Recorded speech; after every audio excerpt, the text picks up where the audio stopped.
Isi on nyt tällä matkalla, niin tää on semmoinen, että mä käyn selvittämään kaikkia tämmöisiä niinku, mun lapsuuteen ja muihin liittyviä asioita. Ja mä tuun entistä vaan iloisemmaksi ja paremmaksi isiksi. Joo, mutta ei sulle. Ei tapahdu. Mulle ei tapahdu mitään. Älä oo siitä huolissasi. Päinvastoin. Mulle tapahtuu hyviä asioita. Okei, mulla on tosi ikävä suola. Mullakin on suo. Koska se on niinku, meidän pitäisi tehdä sillä, että niinku, kuuntelepa.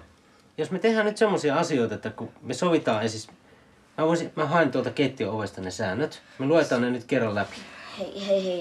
Hei. Me ollaan tehty ne sääntö, niistä ei ole kummiskaan pidetty kiinni ja ne on tehty kirjalliseksi versioksikin. Niin. Mitä tää auttaa? Kysy ihan oikeasti, että olisiko tässä muutoksen kohta? Mitä sä tarvitset? Ja eikä sun tarvitse hallita sitä prosessia niin kuin nyt totaalisesti ja tietää, mihin se vie ja näin. Mutta ottaisit yhden askeleen, 2, 3 ja näin. Ja sitten sä katsot, että mitä tapahtuu.